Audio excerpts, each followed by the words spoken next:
Hello everyone, welcome to G Centric. और transmission line में next segment में चलते हैं। इस लेक्चर में मैं ट्रांसमिशन लाइन पूरा कंप्लीट कर दूंगा, पूरे कंप्लीट रिवीजन कर दूंगा, ठीक है।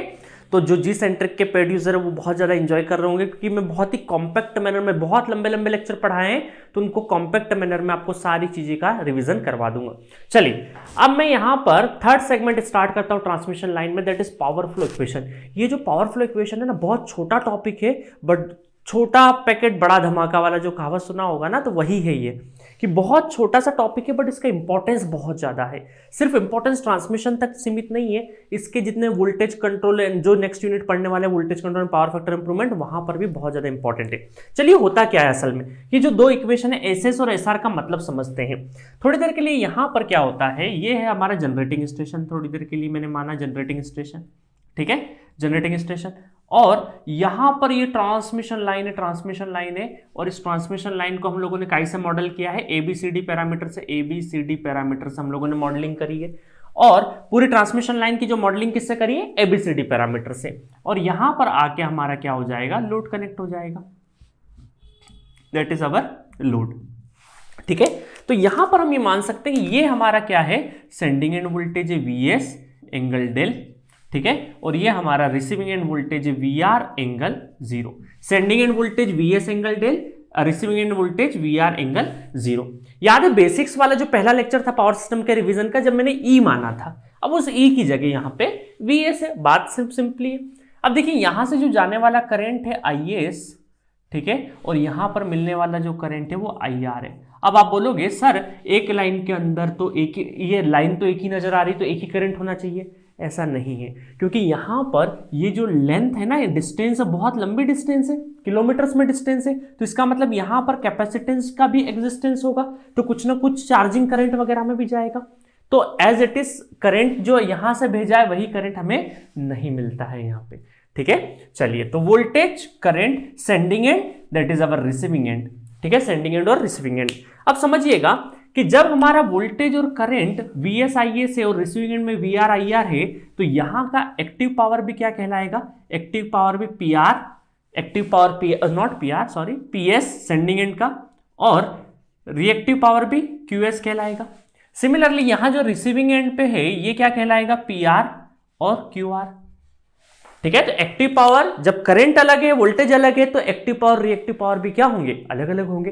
तो यहां से पीएस क्यूएस भेजा हम लोगों ने, और यहां पर पीआर जो यहां पे मिल रहा है वो यहां पे मिल जाएगा। चलिए, तो नोटेशन क्लियर है अब आपको। अब नोटेशन क्लियर के साथ साथ एक दो चीजें और बता देता हूं, कि यहां पर पीएस क्यूएस, तो यहां पर एसएस, एसएस मतलब कॉम्प्लेक्स पावर, जिसमें दोनों के दोनों है, पीएस प्लस माइनस, वैसे तो प्लस ही रहेगा, क्यूएस, ठीक है, और वोल्टेज इनटू वीएस और आईएस का कॉन्जुगेशन। इस तरीके से हम एसएस निकाल सकते हैं। एसआर निकालना हो तो इस तरीके से एसआर निकालेंगे, SR equal to P R plus minus J Q R, ठीक है, और यहां पर वी आर और आई आर का कॉन्जुगेशन, दोनों तरीके से हम लोग निकाल सकते हैं। तो अल्टीमेटली अगर हम एसआर और एसएस और एसआर अगर कॉम्प्लेक्स पावर निकाल लिए, तो हमारे लिए एक्टिव पावर रिएक्टिव पावर निकल जाएगा। तो अल्टीमेटली आपको चार इक्वेशन ध्यान रखना है, PS QS, PR QR, but चारों को याद रखने की जरूरत नहीं है। सिंपली एसएस और एसआर अगर याद रख लिया आपने, एसएस और एसआर, तो आप पीएस और क्यूएस या फिर पीआर और क्यूआर बड़ी आराम से बना सकते हैं, ठीक है।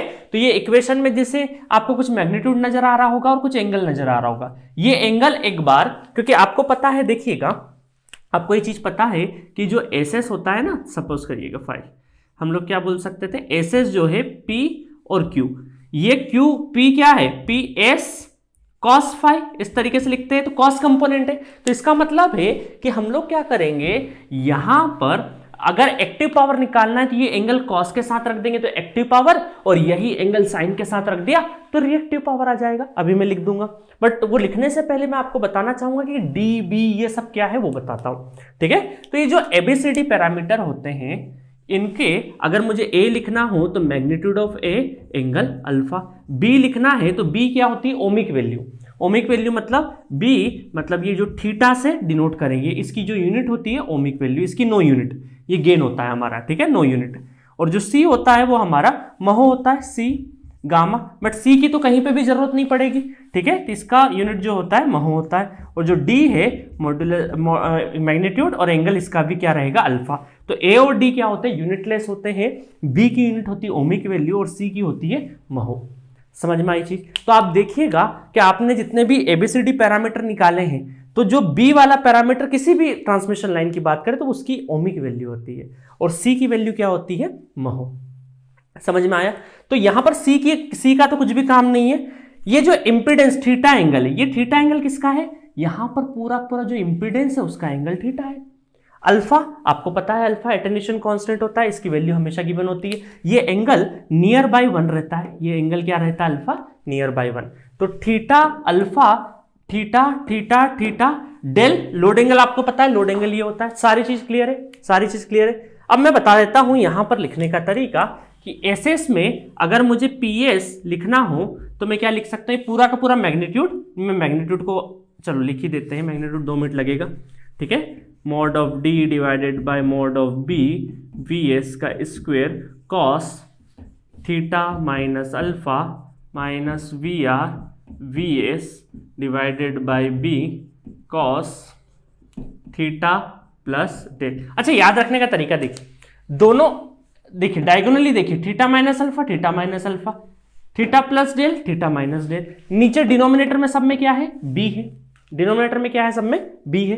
तो डी बाई बी वी, जिसका एस एस का निकालना है तो वी एस का स्क्वायर, एस आर का निकालना तो वी आर का स्क्वायर, बाकी में वी आर वी एस का रहेगा, ठीक है। तो डायगोनली देखिए बहुत सारी चीजें मैच कर रही है। डायगोनली मैग्नीट्यूड बराबर मैच हो रहा है, डायगोनली क्या हो रहा है, मैग्नीट्यूड बराबर हो रहा है। सिर्फ एंगल में क्या है, थीटा प्लस डेल, यहाँ पे थीटा माइनस डेल है, सिर्फ इतना ही अंतर है। यहां का देखिए मैग्नीट्यूड बहुत ज्यादा बराबर है आपका। देखिए यहाँ एस एस है तो वी एस का स्क्वायर है, एस आर है तो वी आर का स्क्वायर। ए और डी क्या होते हैं, लगभग बराबर ही होते हैं, ए और डी। तो यहां पर ए और डी क्या एक दूसरे के एनालॉगस होते हैं, और एंगल बराबर है। ये मेरा तरीका है, आपका कुछ और तरीका हो तो उससे याद रख लेना, ठीक है। तो ये पीएस निकाल दिया। सिमिलरली क्यूएस निकालेंगे तो ये सब बराबर, साइन सिर्फ और सिर्फ बदलेगा यहाँ पे, थीटा माइनस अल्फा, ये सब बराबर साइन थीटा प्लस डेल, ठीक है। गड़बड़ तो नहीं हुई, कहीं भी गड़बड़ नहीं हुई। सिमिलरली अगर मुझे रिसीविंग एंड साइड का पीआर निकालना है, पीआर, तो पीआर में भी क्या हो जाएगा, V R V S divided by B, ठीक है, theta naught theta cos theta minus del, और ये हो जाएगा A by B V R का square cos theta minus alpha, ठीक है। तो इसी तरीके से अगर मुझे क्यू आर निकालना हो तो similarly sine theta minus del, और ये magnitude sine theta minus alpha. इतना समझ में आ गया, ठीक है। इसको मैं रफ कर देता हूं, यहाँ पे इसको रफ कर देता हूं। अब मैं आपको बताऊंगा कि फिजिकल कैसे तो है नहीं, तो इसीलिए ये इक्वेशन, ये बड़ी बड़ी जो इक्वेशन है ये याद रखने की आपको जरूरत नहीं है। गेट एग्जामिनेशन के हिसाब से देखिए आपको याद तो होना चाहिए, क्योंकि किसी दिन अगर एग्जैक्ट क्वेश्चन आ गया, ठीक है, अप्रोक्सीमेशन पे नहीं आया, तो ये वाली जो इक्वेशन से काम की रहेगी उस दिन, ठीक है। आपको मैं बताता हूं कि ऑब्जेक्टिव एग्जाम में और कन्वेंशनल एग्जाम में क्या फर्क है। कन्वेंशनल जब पेपर आता है ना तो डायरेक्टली इसी इक्वेशंस के, इन्हीं इक्वेशंस का काम होता है क्वेश्चन सॉल्व करने के लिए। बट ऑब्जेक्टिव में क्या होता है कि जो पेपर सेट करता है वो क्या करता है, थोड़ा सा अप्रोक्सीमेशन लगा देता है। उस अप्रोक्सीमेशन के कारण ये फॉर्मूले थोड़े से मॉडिफाई हो जाते हैं। आपको बताता हूँ कैसे मॉडिफाई होते हैं, इसको मैं रफ कर देता हूँ। देखिए गेट एग्जाम में क्वेश्चन कैसे आता है वो बताता हूँ मैं आपको, कि यहाँ पर सेंडिंग एंड, ये सेंडिंग एंड वोल्ट यहाँ तो रहता ही रहता है। आपका जो यहाँ पर रजिस्टेंस और रिएक्टेंस रहेगा, और ये आपका लोड रहेगा, ये आपका क्या रहेगा, लोड, ठीक है। अब होता क्या है कि कई बार ये रजिस्टेंस और जेएक्स, आर प्लस जेएक्स, तो ये क्या बन गया, इंपीडेंस बन गया। तो इंपीडेंस बना तो ये जो इंपीडेंस है, मैग्नीट्यूड बी क्या है आपका, ये इसी का मैग्नीट्यूड है और उसी का एंगल है, थीटा एंगल वही है, ठीक है। बट गेट एग्जामिनेशन में कई बार ये जो रजिस्टेंस है, जब आपका ये रजिस्टेंस और रिएक्टेंस अगर अवेलेबल हो तब आपको प्रॉपर यही फॉर्मूला लगाना है, और इसके एबीसीडी पैरामीटर आपको गिवन रहेंगे। अगर एबीसीडी पैरामीटर डायरेक्टली गिवन है, क्वेश्चन में डायरेक्टली गिवन है एबीसीडी पैरामीटर, तो यही इक्वेशन यूज करना, अगर एबीसीडी पैरामीटर नहीं गिवन है और ऐसा गिवन है कि रजिस्टेंस, मान लीजिए ऐसा गिवन है, एबीसीडी पैरामीटर गिवन नहीं है और ऐसा बोला है कि रजिस्टेंस को नेग्लिजिबल मान लिया है, सिर्फ और सिर्फ रिएक्टेंस है, सिर्फ और सिर्फ क्या है, रिएक्टेंस है। तो अब देखिए रिएक्टेंस रहेगा सिर्फ और सिर्फ, तो इसके क्वेश्चन में आने के चांसेस सबसे ज्यादा है, क्योंकि प्रैक्टिकली भी रेजिस्टेंस की वैल्यू काफी कम होती है। तो ये इक्वेशन देखते हैं कैसे मॉडिफाई होती है। अगर आपका रेजिस्टेंस लेस देन एक्स है, तो इसका मतलब थीटा आपका क्या हो गया, 90 डिग्री हो गया, थीटा 90 डिग्री हो गया। बी कितना हो गया, बी आपका हम ये बोल सकते हैं कि बी यहाँ पर बी का जो मैग्नीट्यूड है वो इंपिडेंस तो बचा नहीं, सिर्फ और सिर्फ एक्स हुआ, और थीटा जो है आपका 90 डिग्री हो गया, तो मैग्नीट्यूड ऑफ बी कितना हो गया, एक्स हो गया। और जो ए है वो अप्रोक्सीमेशन, वो मैग्नीट्यूड ऑफ 1, क्योंकि जो ए की मैग्नीट्यूड की वैल्यू होती है वो 1 के आसपास ही होती है, और एंगल भी काफी छोटा होता है, एंगल भी काफी लगभग वो 0 डिग्री के बराबर रहता है, 1 और 0 के बीच में ही एंगल रहेगा। तो इसका मैग्नीट्यूड भी क्या है, 1 और एंगल 0 के बीच में रहेगा। ठीक है, अब समझते हैं। तो ये अप्रोक्सीमेशन लगाने के बाद ये इक्वेशंस का क्या हाल होगा वो देखते हैं हम लोग। तो यहां पर पीएस क्यूएस देखते हैं थोड़ी देर के लिए। पीएस अगर देखें, पीएस देखिएगा, पीएस में देखें तो डी बाई बी मतलब वीएस का स्क्वायर, मतलब ये हो जाए, और कॉस ये अल्फा 0, कॉस 90 कितना हो जाएगा, 0। तो ये वाली टर्म तो पूरी की पूरी क्या हो जाएगी, 0 हो जाएगी। साथ में V R V S divided B cos, यहां पे क्या हो जाएगा, कॉस 90 प्लस डेल। ठीक है, तो यहां पर आपका हो जाएगा डेल, क्या हो जाएगा आपका कॉस 90 प्लस डेल, तो आपका काय में कन्वर्ट हो जाएगा, साइन डेल में कन्वर्ट हो जाएगा।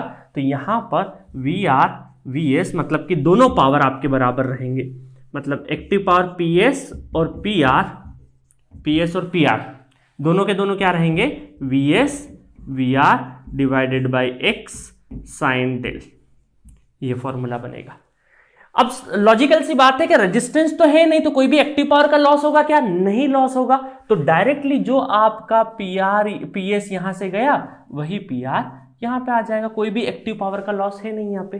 तो पीएस और पीआर की एक्सप्रेशन क्या हो जाएगी, वही EV upon X sine del, वही फॉर्मूला जो हम लोग बेसिक में पढ़े थे, वही फॉर्मूला हो गया। अब क्यूएस का फॉर्मूला देखिए, क्यूएस का फॉर्मूला क्या चेंज होगा, क्यूएस का फॉर्मूला क्या चेंज हो जाएगा, यहां पर Vs का square divided by X minus V R V S divided by X, और यहाँ पे हो जाएगा साइन का कॉस डेल हो जाएगा। ठीक है, ये वाला फॉर्मूला चेंज हो जाएगा। और क्यू आर का फॉर्मूला क्या बन जाएगा, क्यू आर का फॉर्मूला बन जाएगा V R V S divided by X minus V R का स्क्वायर डिवाइडेड बाई एक्स, ये बन जाएगा कॉस डेल, नॉट थोड़ा सा गड़बड़ हो गया, कॉस डेल इधर आगे आएगा वी आर में, कॉस डेल, ठीक है, माइनस वी आर का स्क्वायर डिवाइडेड बाई एक्स। ठीक है, तो इस तरीके से क्यूएस और क्यूआर की वैल्यू निकल आएगी। क्यूएस क्यूआर की वैल्यू डिफरेंट रहेगी, बट पीएस पीआर की वैल्यू सेम रहेगी। तो ये दो फॉर्मूले आपको बहुत ही अच्छे से याद रखना है, बहुत ज़्यादा अच्छे से याद रखना है, क्योंकि इनके ऊपर आजकल रिसेंट ईयर में क्वेश्चन बहुत ज़्यादा पूछे जाने लगे हैं। ठीक है, तो बहुत ही आसान सा है। अच्छा, अगर आपसे पूछ ले कि यहां से क्यूएस जा रहा है और यहां पे क्यूएल मिल रहा है, क्यूआर मिल रहा है, मतलब थोड़ी देर के लिए मान के चले कि मान लीजिए कुछ अमाउंट का यहां से सेंड किया और कुछ अमाउंट का यहां पे मिला, तो इन दोनों का जो डिफरेंस होगा वो यहीं पे जाएगा, लॉस होगा, ट्रांसमिशन लॉस। तो अगर मुझे रिएक्टिव पावर के फॉर्म में ट्रांसमिशन लॉस निकालना पड़े, QL लॉस निकालना पड़े, तो QS माइनस QR क्या हो जाएगा, ये मेरा ट्रांसमिशन लॉस हो जाएगा। इतनी बात समझ में आई। तो ये आपको अप्रोक्सीमेशन मॉडल में एक्सक्लूसिवली गेट के लिए बहुत ज़्यादा इंपॉर्टेंट है, गेट के लिए बहुत ज़्यादा इंपॉर्टेंट है, क्योंकि गेट के एग्जामिनेशन में ज़्यादातर केसेस में आपको रेजिस्टेंस की वैल्यू नहीं दी जाएगी। समझ में आई ये बात। अब रेजिस्टेंस की वैल्यू गिवन नहीं होगी, तो ये फॉर्मूले जो बड़े बड़े थे बहुत ही सिंपल से फॉर्मूले बन गए। ये फॉर्मूले ये तो याद ही रह जाएगा आपको।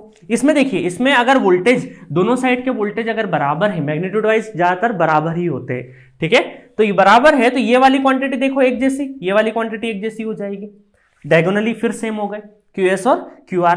ठीक है, तो आपको याद रखने में दिक्कत नहीं होगी। मैंने बहुत अच्छे जो फुल कोर्स जो पेड यूजर होंगे, जिन लोगों ने पूरा फुल कोर्स मेरा पढ़ा होगा, तो इतने न्यूमेरिकल करवाए इनके ऊपर कि आपको याद रखने की भी जरूरत नहीं, इतने लॉजिक बताए हैं कि क्वेश्चन देखते से बिना पेन उठाए आप क्वेश्चन करेक्ट कर देंगे, just seeing the option.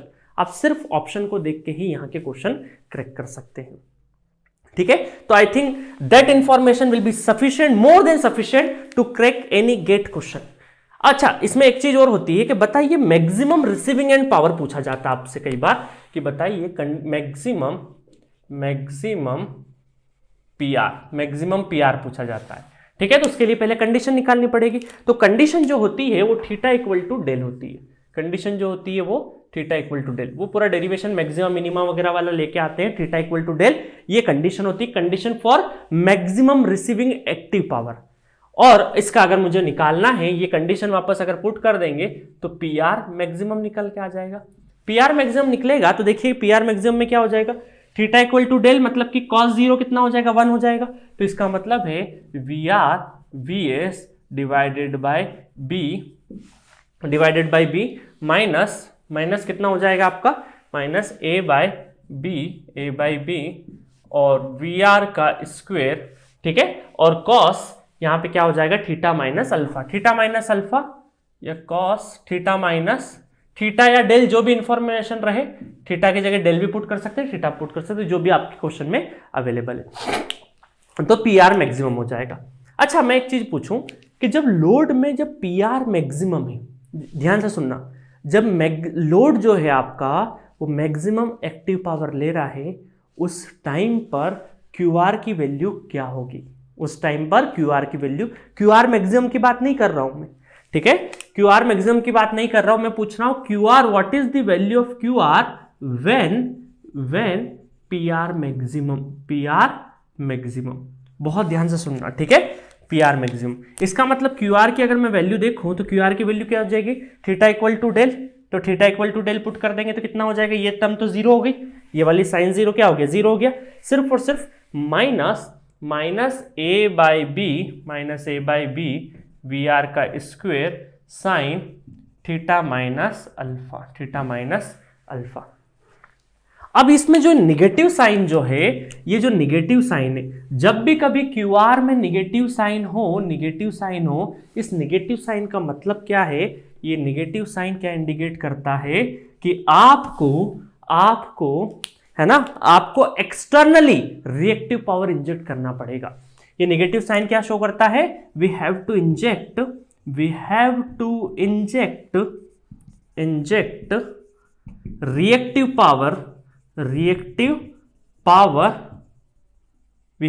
Reactive power by external source, मतलब कि हमें कैपेसिटर बैंक या कंपनसेशन डिवाइस लगाने पड़ेंगे, तभी ये क्यू आर नेगेटिव का मतलब क्या है, क्यू आर नेगेटिव का मतलब है कि ये उधार वाला रिएक्टिव पावर है, इसको आपके लोड को कंपनसेशन इक्विपमेंट की जरूरत लग रही है, ये शो करता है। इसलिए voltage control power factor improvement में इन इक्वेशंस का बहुत ज्यादा इंपॉर्टेंस है, क्योंकि पूरे voltage control power factor improvement में हम लोग सिर्फ और सिर्फ रिएक्टिव पावर से ही खेलेंगे। We are playing with the reactive power. अगर रिएक्टिव पावर से ही खेलते रहते हैं उसमें हम लोग वोल्टेज कंट्रोल भी कर लेते हैं और साथ में पावर फैक्टर इंप्रूवमेंट भी कर लेते हैं। इतना समझ में आया, इससे ज्यादा की इंफॉर्मेशन की जरूरत नहीं। अब मैं आपको बता देता हूं जल्दी से कि क्वेश्चन कौन कौन से करना है। लेक्चर नंबर 46 और 47 दो लेक्चर आपको देखना है, लेक्चर नंबर 46 और 47, ठीक है। कई बार देखो मैं लिखते लिखते है ना क्वेश्चन नंबर इधर उधर हो जाता है, छठे का सातवां हो गया, सातवें का आठवां हो गया, तो थोड़ा सा आप जाके देख लीजिएगा, जल्दबाजी में इधर से गड़बड़ हो जाती। दो लेक्चर देखना है क्वेश्चन के फॉर्म में, और 57, 58 और 59, क्वेश्चन नंबर 57, 58 और 59 तीन क्वेश्चन आपको करना है। तो जो पेड यूजर है उनके पास एक्सेस होगा, जो पेड यूजर नहीं है वो जल्दी से जी सेंटर एप्लीकेशन पे जाइए, 30 डेज का कोरोना सब्सक्रिप्शन ले लीजिए, जिसमें सारे सब्जेक्ट का एक्सेस मिलेगा आपको। कहीं कोई 1999 में आपको सारे सब्जेक्ट 30 डेज के लिए मिल जाएंगे, वो सब्सक्रिप्शन ले लीजिए, वो आपको बहुत सारे दूसरे डाउट्स क्लियर करने में, दूसरे सब्जेक्ट के डाउट क्लियर करने में भी हेल्प करेगा। तो वहां जाके आप सिर्फ और सिर्फ, अगर कोई प्लीज जो पेड यूजर नहीं है, जो अभी भी गेट एग्जामिनेशन की तैयारी लास्ट मोमेंट पे कुछ अच्छा करना चाहता है तो प्लीज वो कोरोना सब्सक्रिप्शन ले लीजिए। और साथ में जो क्वेश्चन वाले वीडियोस हैं, आप सिर्फ मैं मशीन पावर सिस्टम की बात नहीं कर रहा हूं, अदर सब्जेक्ट के भी जो क्वेश्चन वाले वीडियोस हैं उनको एक बार करके चले जाइए। बहुत ही क्वालिटी वाले क्वेश्चंस करवाए हैं, ऐसा नहीं कि वैल्यू बदल बदल के क्वेश्चन करवा दिए, हर एक क्वेश्चन में कुछ ना कुछ वैरायटी। उतने क्वेश्चन भी आप 30 डेज के अंदर बहुत कुछ अगर कर लेंगे। हाँ, ये मत करिए कि जो आपको लगे कि हाँ ये मेरा वीक टॉपिक है, अब तो समझ में आ गया होगा ना किसी सब्जेक्ट में। मान लीजिए डिजिटल में जैसे अभी सर ने A2D D2A कन्वर्टर का काउंटर्स के सिक्वेंशियल सर्किट के बहुत ही अच्छे क्वेश्चन कराए, तो वो सेक्शन किसी ने देख लिया तो उसका काफी काम आसान हो जाएगा एग्जामिनेशन में। ठीक है गाइस, तो ये आपको करना है। बाकी इस बीच में अगर कोई क्वेश्चन का वीडियो आपको दिखे करे वहां पे एप्लीकेशन में तो आप कर सकते हैं। बाकी ये मैंडेटरी है, ये 3 क्वेश्चन कर लिए तो ये पूरा इंफॉर्मेशन एक साथ में कर लेंगे आप, पूरा रिवीजन। समझ में आया? रटने की आपको थोड़ा सा ट्रिक बनानी पड़ेगी इनको याद करने के लिए। इसको याद करना बिल्कुल भी मुश्किल नहीं है, बहुत आसान इक्वेशन है। 2 इक्वेशन आपको ध्यान रखना है, अगर रेजिस्टेंस नहीं रहे बट रेजिस्टेंस आ गया या फिर ABCD पैरामीटर आ गए तब आपको एग्जैक्ट फॉर्मूले पे लौटना पड़ेगा। ठीक है, जिसकी पॉसिबिलिटी कम है। गेट एग्जामिनेशन में रेजिस्टेंस की वैल्यू गिवन बोल देते हैं, लाइन लिखी हुई कि रेजिस्टेंस नेग्लेक्ट कर लीजिए। मजा आया? तो ये आपका पावर फ्लो इक्वेशन 44 से लगा के 47 लेक्चर के बीच में खत्म हो जाता है। अब लास्ट ट्रांसमिशन का एक टॉपिक है पावर सिस्टम ट्रांजिएंट, जो कि इंपॉर्टेंट नहीं है बट फिर भी 1-2 में जो मेन पॉइंट है वो बता देता हूं उसका। सो नेक्स्ट सेगमेंट है आपका पावर सिस्टम ट्रांजिएंट, बिल्कुल भी इंपॉर्टेंट नहीं गेट एग्जामिनेशन के लिए, इसको पूरा का पूरा छोड़ सकते हो। ठीक है, अब देखिए यहां पर अब ऐसा नहीं है कि कल से क्वेश्चन आ जाए तो सर बोलेंगे सर आपने तो पूरा छोड़ने के लिए बोल दिया था। रिवीजन के लिहाज से जिसने फुल कोर्स अटेंड कर रखा है उसके लिए बहुत ज्यादा नहीं है, जो मैं बताते जा रहा हूं सिर्फ उनको देखना है। ठीक है, जो लोग बिल्कुल भी पावर सिस्टम नहीं पढ़े, सिर्फ रिवीजन सीरीज से जो इंपॉर्टेंट फॉर्मूला कर रहे हैं तो वो प्लीज इसको टॉपिक को नहीं करिएगा, छोड़ दीजिएगा। ठीक है, नहीं तो गलत करके आ जाएंगे। जो ऑलरेडी पेड यूजर है, जिन लोगों ने पूरा पढ़ लिया है, तो उसमें जो इंपॉर्टेंट चीजें हैं वो एक बार जरूर देख के चली जाइएगा। ठीक है, चलिए मैं शॉर्ट में ब्रीफ थोड़ा सा बता देता हूं।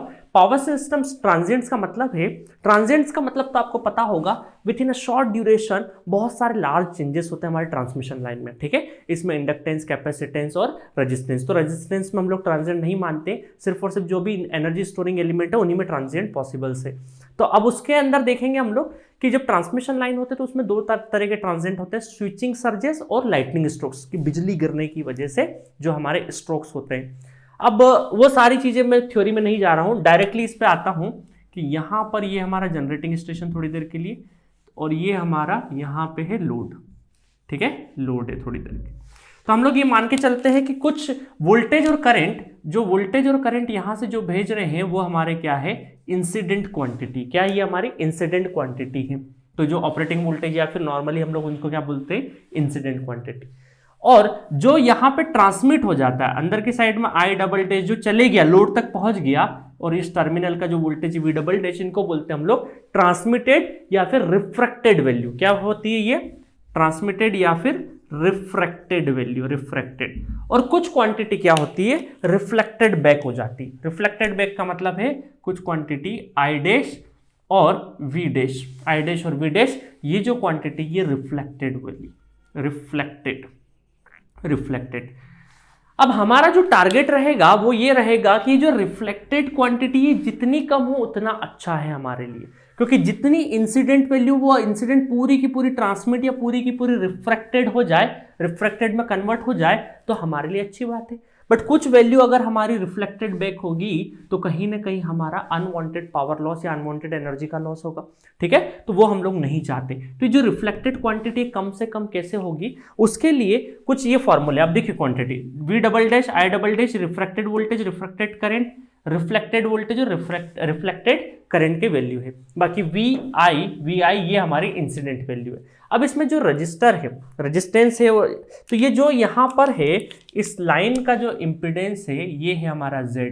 ये जो इम्पीडेंस है ये हमारा क्या है, Z। और ये है हमारा रेजिस्टेंस R, लोड के साइड में R।